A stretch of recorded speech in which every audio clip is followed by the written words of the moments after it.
माँ आदिशक्ति वेद माता और परम पूज्य गुरुदेव के श्री चरणों में दंडवत प्रणाम करते हुए आइए ऑडियो पॉडकास्ट सीरीज को शुरू करते हैं, जिसमें युग दृष्टा का जीवन दर्शन आप सुन रहे हैं। गुरुदेव के पूरे जीवन वृत्तांत को पूरे विस्तृत तरीके से आप सुन रहे हैं। यह सब अदृश्य सत्ता का खेल था। इस आयोजन में सूक्ष्म शरीर से वे ऋषि भी उपस्थित हुए जिनके दर्शन हमने प्रथम हिमालय यात्रा में किए थे। सभी सूक्ष्म और कारण शरीरधारी थे। इन सब कार्यों के पीछे जो शक्ति काम करती रही, उसके संबंध में किसी को कोई तथ्य विदित नहीं। लोग इसे हमारी करामात कहते हैं, किंतु भगवान साक्षी है कि हम जड़ भरत की तरह, मात्र दर्शक की तरह यह सारा खेल देखते रहे। जो शक्ति व्यवस्था बना रही थी, उसके संबंध में कदाचित ही किसी को कुछ आभास हुआ। प्रस्तुत पंक्तियां अप्रैल 1984 की जो अखंड ज्योति है कि जीवन व्रत विशेषांक में पूज्य गुरुदेव द्वारा लिखी। यह प्रसंग सहस्त्र कुंडी यज्ञ आयोजन का चल रहा है, जो वस्तुतः राष्ट्रीय वाजपेयी स्तर का एक विशाल आयोजन था। कई रहस्यमयी विशेषताओं से भरा पूरा यह सारा कार्यक्रम रहा। आमंत्रित तो मात्र 1 लाख नैस्टिक उपासक थे, किंतु आ गए इससे 7-8 गुना अधिक। 10 मील के घेरे में सब ठहरे। किसने आवास व्यवस्था की, किसने भोजन की, सब पहलिया है, पर कहीं भी कोई अव्यवस्था नहीं थी। राशि जो सहयोग हेतु जुटी थी, वह मात्र टेंट खड़ा कर लेने जितनी थी। शेष व्यवस्था किस महाशक्ति ने संभाली, इसे पूज्य गुरुदेव अदृश्य मार्गदर्शक सत्ता का खेल विनम्रतापूर्वक मानते हैं। पर यदि इसे उनकी संगठन क्षमता का चमत्कार भी कहा जाए तो कुछ अत्युक्तिपूर्ण ही होगा। इस विशाल आयोजन में उन्होंने अपने आत्मबल के सहारे सब कुछ जुए पर लगा दिया। बदले में 1 लाख से अधिक निष्ठावान परिजनों का एक संगठन देखते देखते खड़ा हो गया। इस दिव्य वातावरण में अंतःप्रेरणा से उन्हीं परिजनों को यह दायित्व भी सौंपा कि प्रत्येक व्यक्ति न्यूनतम 1000 विचारशील व्यक्तियों को अपने समीपवर्ती क्षेत्र में से ढूंढकर अपना सहयोगी बनाए। युग निर्माण योजना के विचार क्रांति अभियान और धर्म तंत्र से लोक शिक्षण की भूमिका इस आयोजन से पूरी तरह बन गए। जिन जिन व्यक्तियों ने इसमें भाग लिया, उन्हें विभिन्न काम सौंपे गए, जिनसे संगठन सशक्त बना। जैसे कार्यकर्ता के जन्म दिवस उत्सव मनाने की परंपरा चलाना, पारिवारिक यज्ञ सत्संग के रूप में न्यूनतम साप्ताहिक आयोजन, इनका बड़ी संख्या में प्रचलन हुआ। विधिवत स्नान ध्यान नियम पूजन न कर पाने वालों के लिए गायत्री मंत्र लेखन का क्रम चला। 2400 मंत्र लिखकर लोग कॉपियां गायत्री तपोभूमि में जमा कराने लगे। इससे आंदोलन बच्चों बड़ों सभी के माध्यम से घर घर तक पहुंच गया। जो पाठ कर सके उनमें वितरण करने के लिए 1 रुपए की 100 की दर से 1 करोड़ गायत्री चालीसा छापे गए। इन्हें महायज्ञ के प्रसाद के रूप में बांटा गया। विचार क्रांति को घर घर पहुंचाने के लिए पुस्तकों का पढ़ाने व वापस लेने की योजना के अंतर्गत झोला पुस्तकालयों का क्रम चला। ज्ञान रथ लोहे की ढकेल गाड़ी के रूप में बने, जिनके माध्यम से युग साहित्य के प्रसार में और भी तीव्रता आई। जन जन तक प्रचार के लिए पूज्य गुरुदेव ने छोटी छोटी विज्ञप्तियां विभिन्न विषयों पर 25 पैसा सीरीज के 70 ट्रैक्ट लिखे। ये साहित्य झोला पुस्तकालयों व ज्ञान रथों द्वारा घर घर पहुंचाया गया। इसी अभियान के अंतर्गत सद्वाक्यों के स्टिकर पोस्टर छपे, जो घरों में, कमरों में, सभी जगह लगाए गए। दीवारों पर आदर्श वाक्य लेखन का आंदोलन सब शाखाओं द्वारा चलाया गया, जिसमें युग परिवर्तन के लिए जिस विचारधारा की आवश्यकता थी, उसे सुंदर अक्षरों में गांव गांव की दीवारों पर लिखाया गया।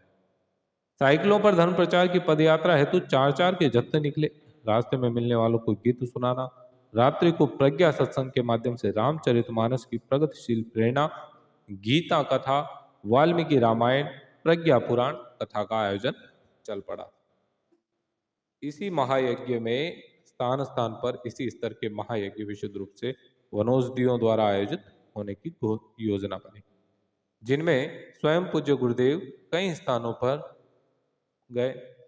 इन यज्ञों में सम्मिलित होने वालों में से प्रत्येक से ये कहा गया कि वे अपने अपनी वैयक्तिक जो दुष्प्रवृत्तियां हैं और सामाजिक कुरीतियों में से एक को संकल्प पूर्वक छोड़े। न्यूनतम एक सत्प्रवृत्ति अपनाने का व्रत ले। उपस्थित लोगों में से अधिकांश ने ऐसा ही किया। कुरीतियों में से विशेषतया जातिगत ऊंच नीच, धूमधाम और दहेज को विवाहों में से हटाना, भिक्षा व्यवसाय, मृतक भोज जैसे कुप्रचलन और स्वार्थ प्रेरित अनैतिकताओं को हटाने पर विशेष जोर दिया गया था। गायत्री तपोभूमि में आने वाले कार्यकर्ताओं को शिक्षण दिया गया कि वह न्यूनतम 1 घंटा समय और 10 पैसा नित्य अपने क्षेत्र से सत्प्रवृत्ति संवर्धन के लिए लगाते रहने का व्रत ले। अधिक सक्षम लोगों ने एक दिन की आय भी इस पुण्य प्रयोजन हेतु लगाई। वानप्रस्थ परंपरा को पुनर्जीवित किया गया। अनेकों रिटायर्ड व्यक्तियों को समीपवर्ती क्षेत्र में सेवा कार्य करने के लिए तत्पर होने को कहा। इस प्रकार हजारों अनुभवी व्यक्ति सेवा कार्यों में जुट गए। वृक्षारोपण, स्वच्छता अभियान, सामूहिक श्रमदान, शिक्षा संवर्धन, नशा निवारण, पर्दा प्रथा निवारण, चल पुस्तकालयों की स्थापना जैसे रचनात्मक कार्यों को स्थान स्थान पर आरंभ कर उनका मार्गदर्शन क्रम आरंभ कर दिया गया। मार्च 1962 की अखंड ज्योति में पहली बार घोषणा पत्र के रूप में अधिकृत सत संकल्प प्रकाशित किया गया।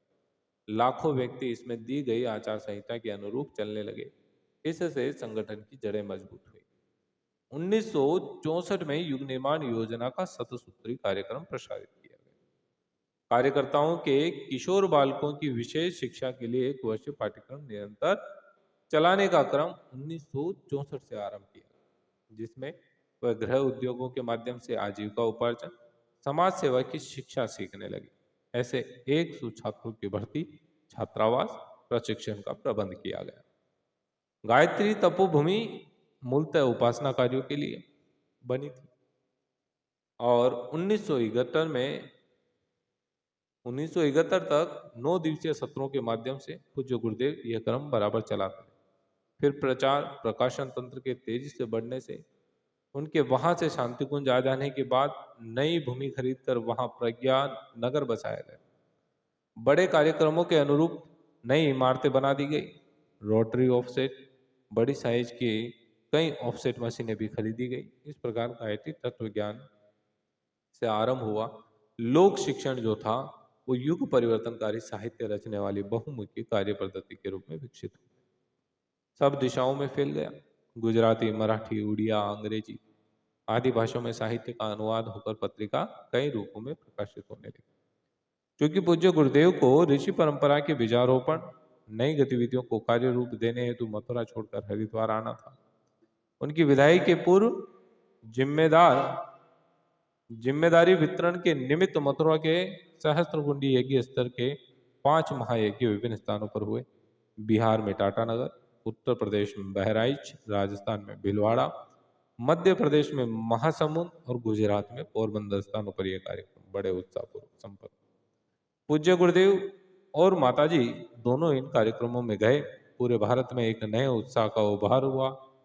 निर्धारित कार्यक्रमों में असाधारण अभिवृद्धि हुई थी। सज्जनों, हम यूं कहें कि संक्षेप में यही है सहस्त्रकुंडी महायज्ञ रूपी समुद्र मंथन की 14 रत्नों के रूप में उपलब्धि, जो आने वाले 14 वर्षों में एक विशाल संगठन के रूप में परिणत गायत्री परिवार को हस्तगत हुई।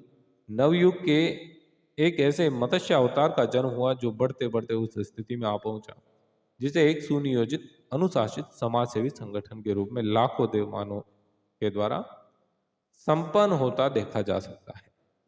जो अखंड ज्योति एकाकी एक व्यक्ति द्वारा आवलखेड़ा से मथुरा फिर वहां से शांति कुंज तक प्रज्वलित रखी गई, उसका विराट रूप उस दावानल के रूप में हमें देखने को मिलता है जो विचार क्रांति से मिले हुए गायत्री उपासना कार्यक्रम के रूप में दावानल की तरह व्यापक क्षेत्र में फैली और गजब की ऊर्जा उत्पन्न करती चली गई।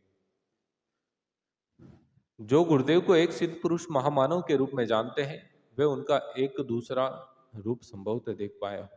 वह है एक विशाल जन समुदाय से आत्मीयता के आधार पर घनिष्ठ जनसंपर्क कर उन्हें लोक सेवा के क्षेत्र में मोड़ देने वाला एक करामाती बाजीगर।